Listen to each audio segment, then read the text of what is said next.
வணக்கங்க. நான் லட்சுமி. சமையலின் ரகசியத்தில் இன்றைக்கி பார்க்க போகிறது வெஜிடபிள் நூடுல்ஸ் எப்படி செய்யலான்னு பார்க்கலாம் வாங்க.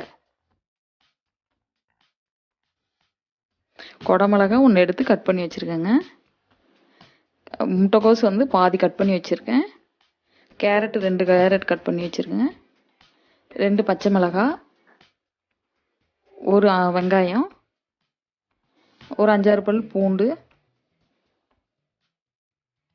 Soya sauce, tomato sauce, chilli sauce 3 எடுத்து வச்சுருக்கேங்க.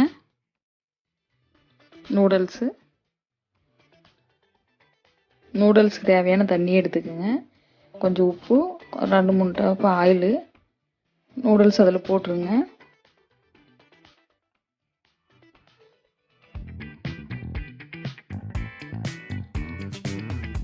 ஒரு 5 நிமிஷம் இல்லாட்டி 7 நிமிஷம் விடுங்க, நல்லா கொதி வரட்டும். இதில் பார்த்தீங்கன்னாவே உங்களுக்கு ஓரளவுக்கு தெரியும். அது கையில் நசுக்கி பார்க்கும்போது கொஞ்சம் அப்படியே சாஃப்டாக இருந்தால் போதுங்க. அதை எடுத்து வடிகட்டிடுங்க.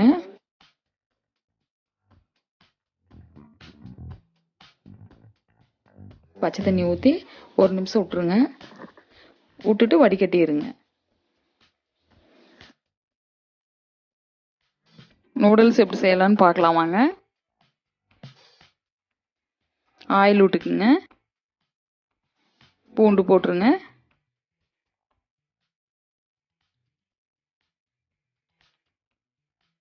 ஜீரகம் போடுங்க.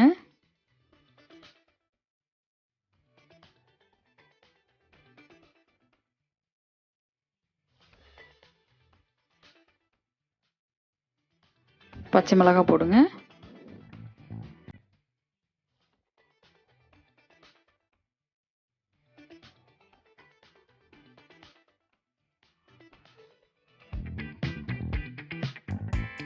வெங்காயம் போடுங்க.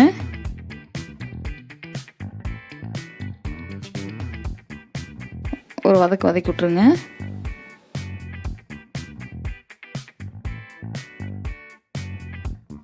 அடுத்து கேரட் போடுங்க. எல்லாமே பாதி வதங்கினாவே போதும், ரொம்ப வதங்க வேண்டாங்க. அடுத்து முட்டைக்கோஸ் போடுங்க.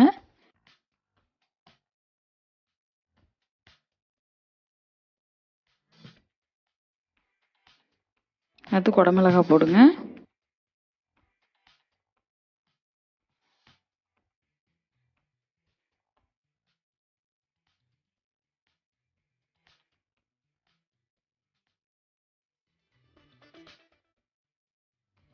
கொஞ்சம் அப்படியே வதக்கி விட்டுட்டுங்க.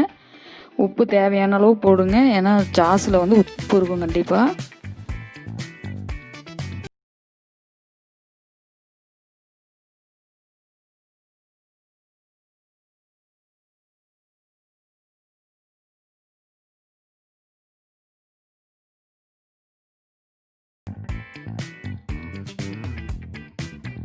சோயா சாஸ், இதில் உப்பு இருக்கும்.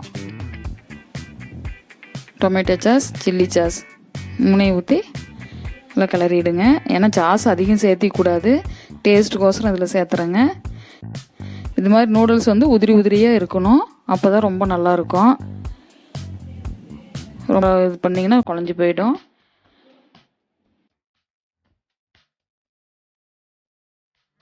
இப்போ அப்படியே வதக்கி விட்ருங்க.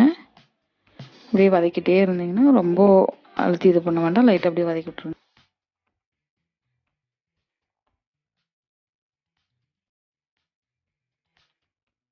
இப்போ சுவையான டேஸ்டான நூடுல்ஸ் ரெடி ஆயிடுச்சுங்க.